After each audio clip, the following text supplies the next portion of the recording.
Olá, que bom que você está aqui comigo. Me dá sua mão. Vamos subir hoje no 4º degrau. O degrau da santa e sempre louvável obediência. Nós estamos aqui em nome do Pai, do Filho e do Espírito Santo. E o amigo de Jesus, o amigo de Deus, o amigo do Espírito Santo, que irá nos ajudar a subir esse degrau, é Moisés, o pai da obediência. O profeta mais obediente que o Senhor já teve. É o exemplo vivo de obediência. Eu vou explicar a vocês essa imagem. Parece 2 chifrezinhos, não é? Essa imagem representa poder.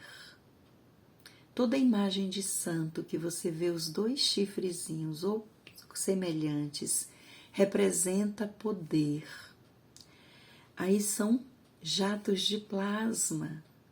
Lembra que eu disse que nós temos uma glândula pineal que nos conecta diretamente com Deus? Então, 2 jatos de plasma atingindo a glândula pineal de Moisés, abrindo uma conexão direta com Deus, quando ele recebeu os 10 mandamentos. Ele que sempre foi muito obediente. Todos conhecem a história de Moisés. Mas vamos para o nosso tema, que é muito extenso hoje. Convém que tratemos agora dos guerreiros e atletas de Cristo. Assim como a flor precede o fruto, também o exílio do corpo e da vontade precede sempre a obediência. Com a ajuda dessas 2 virtudes, a alma santa, com firmeza, sobe ao céu, como se tivesse 2 asas de ouro. E talvez tenha sido isso que o profeta cantou, cheio do Espírito Santo. Meus queridos, prestemos bastante atenção nesse degrau de hoje, porque a obediência consiste na renúncia completa de nossa própria vida, o que se expressa com clareza em nossas ações externas. Ou melhor, a obediência é a mortificação dos membros enquanto a mente permanece viva. A obediência é uma morte voluntária. Obedecer é mover-se sem questionar. Grava isso. Obedecer é mover-se sem questionar. É viver uma vida simples, enfrentar o perigo sem se preocupar.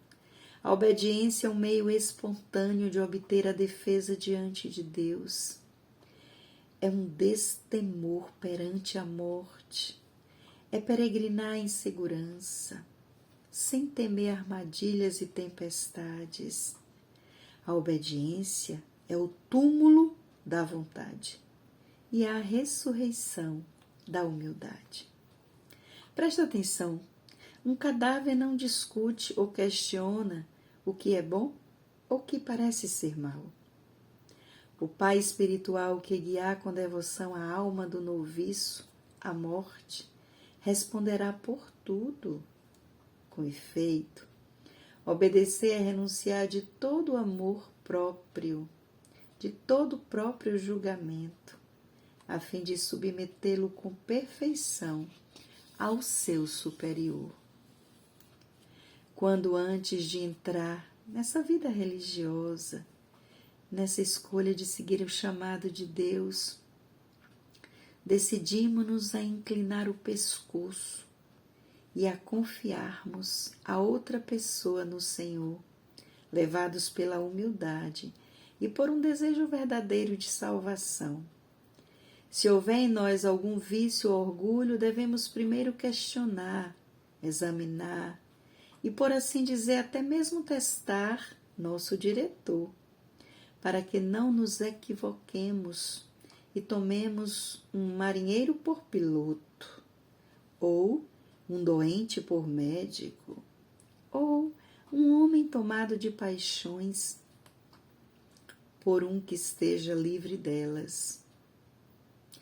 Meus queridos, o mar não devemos tomar por porto, e assim provoquemos o veloz naufrágio de nossa alma. Mas uma vez que tenhamos entrado no estádio santo da religião e da obediência, já não devemos julgar nosso bom diretor de modo algum, ainda que vejamos nele algumas pequenas falhas, uma vez que ele é apenas um homem. Do contrário, ao julgá-lo, não tiremos proveito de nossa sujeição. Aqueles que, entre nós, que quisermos manter uma fé inquestionável em nossos superiores, é absolutamente indispensável que gravemos em nossos corações, de forma indelével, todas as suas boas ações. E tenhamos sempre em mente, para que quando os demônios semearem entre nós a desconfiança em relação a eles, consigamos silenciá-los com o que nós entendemos que é preservando a nossa memória, a bondade do nosso superior. Quanto mais fé desenvolve-se no coração, mais o corpo alegra-se em servir. Mas quem tropeçou na desconfiança já caiu. Pois Romanos 14, 23 nos alerta: tudo que não brota da fé é pecado. No momento em que te ocorrer qualquer pensamento de julgar ou condenar o teu superior, corre disto como corres da fornicação. No que quer que fizeres, não dê à serpente nenhuma oportunidade, nem ocasião, nem poder, mas diz a ela: ouve, ó enganadora, não tenho autoridade alguma para julgar o meu superior, mas foi-lhe dada a autoridade para julgar-me. Não sou eu quem devo ser juiz, mas ele é que deve ser o meu. Meus amados, os padres afirmaram que salmodiar é uma arma e rezar é uma muralha, e que as lágrimas genuínas são um banho, mas a santa obediência nos desígnios dos superiores é uma confissão de fé, sem a qual nenhum dos quais estão sujeitos às paixões hão de ver o Senhor. Quem se submete estabelece uma sentença sobre si mesmo. Se sua obediência ao Senhor for perfeita, ainda que não pareça, então escapará do julgamento. Mas se fizer a própria vontade em alguma coisa, ainda que se considere obediente, colocará novamente o fardo sobre os ombros. É bom que o superior não desista de reprová-lo, porém se desistir, então não sei nem o que dizer. Ai daquele que o superior desiste de reprová-lo. Ai daquele que o superior desiste de chamar a sua atenção. E justamente porque não são inquisitivos os que se submetem com simplicidade em obediência ao Senhor, combatem o bom combate, sem provocar a ira dos demônios sobre si mesmo. Mas, meus queridos, aproveitando esse tempo de Quaresma, antes de tudo, façamos nossa confissão ao nosso bom juiz. E somente a ele, a não ser que ordene que nos confessemos a todos, as feridas exibidas em público não piorarão, mas elas serão curadas. Por exemplo, há um rebanho e há um pastor. Nesse rebanho todos eram unidos pelo laço indissolúvel do amor. O que era ainda mais admirável era o fato de estarem livres de toda familiaridade e conversas inúteis, as tais brincadeiras. O povo de Deus não se utiliza de brincadeiras. É uma coisa infantil e uma porta que se abre para a ação do inimigo. Mais do que qualquer outra coisa, eles se esforçavam para não ferir a consciência dos irmãos de modo algum. Presta atenção nesse exemplo. Se alguém demonstrasse ódio a outro, o pastor exilava-o em um mosteiro de isolamento, como a um condenado. E certa vez, quando um dos irmãos falou mal do seu próximo ao pastor, este santo homem, de imediato, ordenou sua expulsão daquele rebanho, declarando: não posso permitir que haja, além do demônio invisível, também um demônio visível aqui neste rebanho. Presta atenção. Só porque foi falar mal do irmão, só porque foi comentar negativamente do outro, é motivo de ser expulso daquele rebanho. Meus amados, este quarto degrau, ele exige muito de nós. Eu disse para vocês que a proporção que fôssemos subindo ia se tornando muito difícil, porque a gente vai tomando conhecimentos e aquele a quem é dado será cobrado. Bem-aventurado aquele que, caluniado e ofendido todos os dias, domina a si mesmo por amor ao Senhor. Quem não aceita uma repreensão, ela pode ser justa ou injusta, renuncia à própria salvação, sabia? Mas quem aceita, com ou sem esforço, não tarda a receber o perdão de seus pecados. Mostra a Deus em teu coração a fé que tem em teu diretor espiritual e o amor sincero que lhe dedicas. E Deus, por meio de uma graça singular, fará com que ele te aprecie e assim como estará sempre bem disposto para com ele, esteja também ele sempre bem disposto para contigo. Mostra que tem fé verdadeira aquele que expõe todas as serpentes que lhe aparecem no caminho, mas aquele que se esconder andará sem rumo. Aquele que se obstinar em mostrar e defender a própria opinião em qualquer conversa, por mais correta que seja, deve saber que está com a doença do demônio. E se ele só se comportar assim ao conversar com seus iguais, a repreensão de seus superiores poderá curá-lo. Porém, se ele agir assim, até mesmo com quem lhe for superior e mais sábio, saiba que sua doença não possui remédio humano.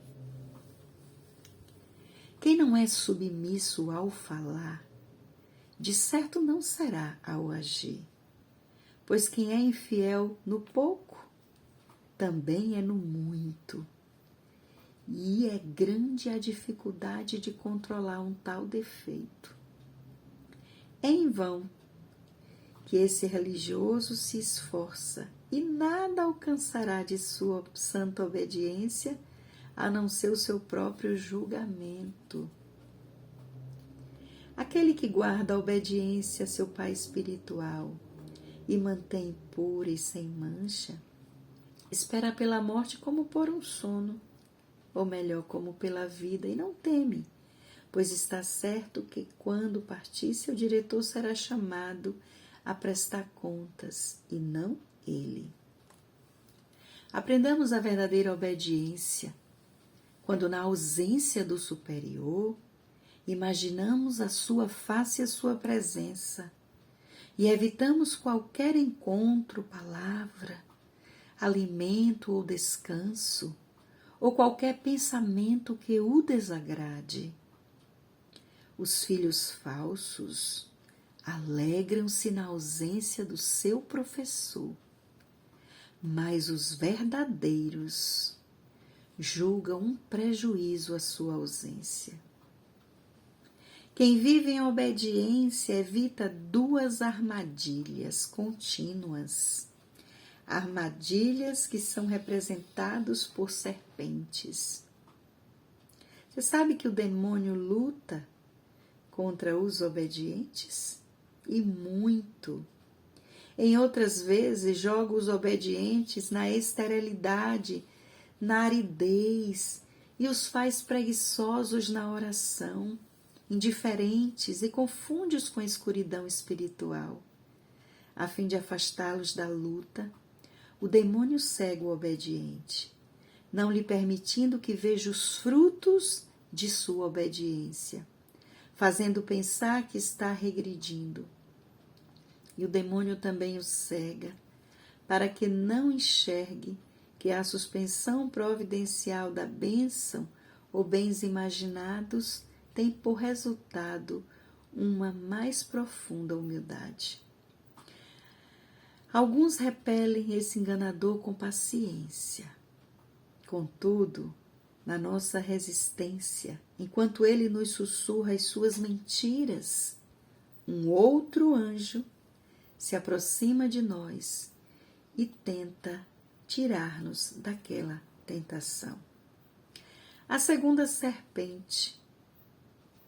Já vi alguém que, vivendo em obediência, através do guiamento espiritual do seu diretor, torna-se compungido, manso, moderado, zeloso, livre de conflitos interiores e fervorosos. Mas os demônios visitam e aí começam a sugerir muitas coisas, começa a enganá-los, deixando que aquele porto da confiança no seu diretor comece a vacilar. Como não tinha piloto na sua direção espiritual, era mais fácil tomar uma rasteira e cair. O demônio tenta jogar, cria na alma uma repugnância ao diretor espiritual. Isso é estratégia de Satanás, para aquela alma ficar sozinha e cair com mais rapidez. Meus irmãos, aqueles que às vezes obedecem ao seu diretor e às vezes lhe desobedece, é como alguém que às vezes põe remédio nos olhos e depois põe cal nos mesmos olhos. Pois está escrito, se um edifica e outro destrói, que proveito lhe resulta daqui serão seus trabalhos. Obedecer é obedecer, anulando completamente a sua vontade, fazendo aquilo que foi orientado a fazer. Preste atenção agora nessa sequência. Da obediência surge a humildade. Só é humilde quem é obediente. Da humildade surge o desapego das paixões. Desse modo, nada nos impede de dizer que da obediência surge, enfim, o desapego das paixões, com o qual se alcança o objetivo da humildade, já que a humildade é o seu princípio, assim como Moisés é o princípio da lei. Da mesma forma, a filha aperfeiçoa a mãe e Maria aperfeiçoa a sinagoga. Moisés é o símbolo da obediência perfeita. É Moisés. Por isso, queridos, que a tua consciência seja o espelho da tua obediência. E isso basta. Aqueles que vivem no ermo, guiados por um pai espiritual, têm somente demônios a trabalhar contra eles. Mas os que vivem em comunidade lutam contra os demônios e contra os homens. Aqueles por sempre estarem sob o olhar do Mestre, obedecem às ordens com mais rigor. Esses, por ocasião de sua ausência, não obedecem, não cumprem de tudo, fazem aquilo que acham que é correto. No entanto, aqueles que são cuidadosos e diligentes compensam essa falha com persistência, conquistando assim uma dupla coroa. Ei, presta atenção. Toma cuidado contigo mesmo na presença dos teus irmãos. Nunca tentes parecer mais correto do que eles. Em qualquer circunstância, se o fizeres, será causado um duplo mal. Tu os ferirás com teu zelo falso e hipócrita e atiçará em ti a vaidade. Nós não somos melhores do que ninguém. Nós temos missão nessa vida e precisamos cumpri-la. Luta constantemente contra teus pensamentos e sempre que vagares, chama de volta. Olha que coisa linda. Deus não exige uma oração livre de distrações dos que ainda estão sob obediência. Não desanimes quando os teus pensamentos se furtarem. Permanece calmo. Recolhe sem cessar o teu espírito. O recolhimento ininterrupto pertence apenas aos anjos. O Senhor que fez do cego um sábio, permite ao obediente enxergar as virtudes do seu diretor espiritual e cega-os para os seus defeitos. Mas, ao que odeia o bem, vai fazer o oposto. Não vai ver qualidade, só vai ver defeito. Encontramos na substância chamada mercúrio, presta atenção, aquele mercúriozinho dos termômetros que afere a temperatura da febre, está com febre, se não está. Nós encontramos nessa substância que se chama mercúrio uma imagem da perfeita obediência, sabia? Independente da maneira com que o envolvemos, ele sempre escorre para o local mais baixo e não se mistura com nada contaminado. Olha que exemplo maravilhoso quando você pegar um termômetro em sua mão. Veja como o termômetro é obediente. Como a gente já falou antes, a humildade nasce da obediência. Da humildade nasce o discernimento. Foi o que disse o grande Cassiano, grande escritor. Do discernimento nasce a clara evidência. Da clara evidência a presciência. Olha os dons aí, tudo nascendo da obediência. E quem rejeitaria o tão bom caminho da obediência, vendo as bênçãos que lhes são reservadas? Alguns dos que vivem em obediência, notando a indulgência e a condescendência do seu superior, pedem-lhe permissão para seguirem seus próprios desejos. Saibam como, no entanto, que assim agindo vão se privar de toda a coroa da glória, pois a obediência é totalmente alheia à hipocrisia e à vontade própria. Irmãos, vejamos como é sério a obediência, e aqui não é a obediência da palavra, não é a obediência às coisas de Deus. Esse quarto degrau trata da obediência aos nossos superiores. Por isso, queridos, com muita fé, com muita atenção, assim como as árvores balançadas pelo vento ficam na terra, com ainda mais profundidade, assim os que vivem a obediência tornam-se fortes e inabaláveis as suas almas. Amados, este degrau é igual em número aos evangelistas. É o quarto degrau, Marcos, Mateus, Lucas e João. Atleta, continua a correr e nada temas. Que Deus te abençoe e te fortaleça neste quarto degrau. Amém.